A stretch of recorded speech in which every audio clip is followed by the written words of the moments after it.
231 South Riverside Drive. Neptune appears to be going through many innovative changes in the municipal complex with a pool being put into the township. Can somebody give me an update as to where the funds for all these repairs are coming from, other than maybe our own taxes? Okay.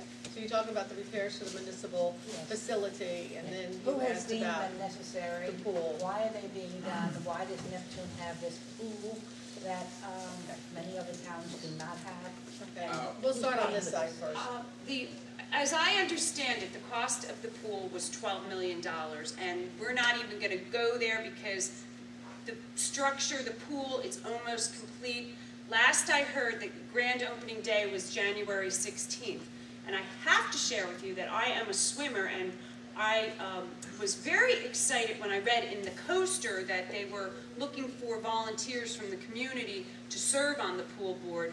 Well, I just got my letter in the mail last week, and I was rejected. They're not putting me on the committee that's going to be overseeing the pool. But I point that out because there is a committee that's going to be including members of the community who will be on the board, what you would call the equivalent to the board of directors for the pool.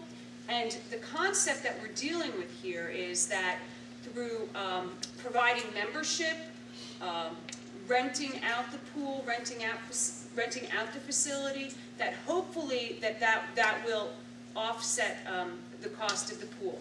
But I know we're all concerned because we're afraid that it's going to actually be another cost of spending for us. So it is what it is. It's built, and only time will tell what direction the maintenance of the pool takes. Mr. Keaton, about the pool or repairs to the facility?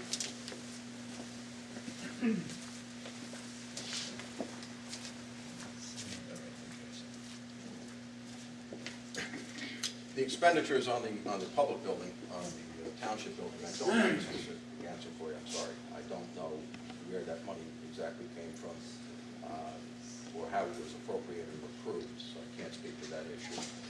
What I can speak to is issues that were brought up as a result of the forward-moving construction and renovation of the facility, where there was perhaps some cost overruns and things that weren't identified in the initial analysis for the updating and retrofitting of the facility, which have continued to provide cost overruns, which the township is picking up. And again, where that funding comes from, I'm not really sure at this time.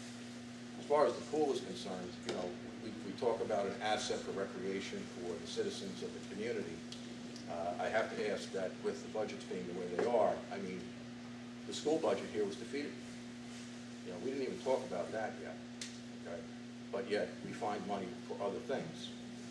The concern I have with the pool, yes, we're talking about a volunteer group helping and assisting, but as with any government program, it becomes a bureaucracy, eventually. Eventually, there becomes a need for a pool director, and then an assistant to the pool director, and then a clerk to make the appointment for the pool director. The job's been advertised. So, yeah. So I guess what I'm saying is the more that government gets involved with processes and starts putting in these, and you know, it's a tough call because, you know, it's going to provide some benefit to the community, but I'm not sure that we have the costs covered in the long run. And I think it's going to be this thing of an upkeep. There's talk about receiving additional funding, renting it out, providing other communities to come in and utilize the pool. Are we really going to realize that? $11 million is a big number to be paying back. Okay?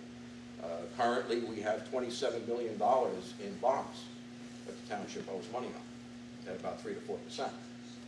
Okay, 3 to 4% is about $800,000 a year we're paying in interest on notes between bonds and other devices that we're paying interest on. So it all costs money, and it depends on how big do you want it, how fancy do you want it. Do you want the Chevy or do you want the Cadillac? Yeah, and that's where our money's going. Yes. I'll first say that the pool is separate from the township. That's the Board of Education. I'll start with the township.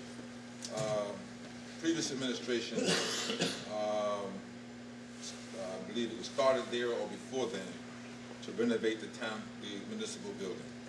And that was a great idea, because there are a lot of redevelopment projects going on and planned to go on. And the efficiency, the way the township is arranged and structured, is inefficiency. You're going to have all these departments coming in to do business with the township. It needs to be run in an efficient manner, and departments need to be put on the same floor where people have to go up and down and all around. And there's a lack of security also with the funds that were in the township. I agree with the previous administration's idea to renovate the township. Contracts and decisions have been made and money has been spent, and we're following through on that, and I think it's good for the township. As far as the pool is concerned, my knowledge of it, mostly a lot of the funds came from the school board selling Ridge Avenue to the township, who then sold it to the developer doing the project at Ridge Avenue. That took a lot of the cost of the pool. And I understand right now that their plans was to maintain the pool with renting it out. And I understand from to help maintain it, and I understand right now from the township that they have more than 100% rental requests.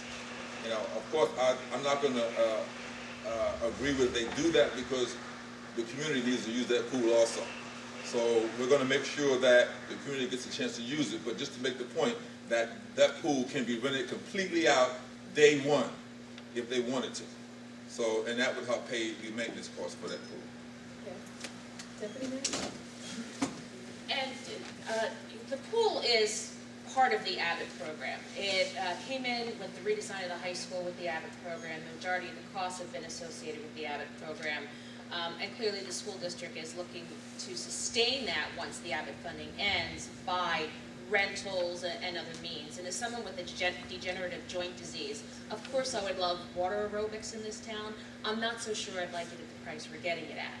Now, as for the municipal renovations, it has been a multi-administration project.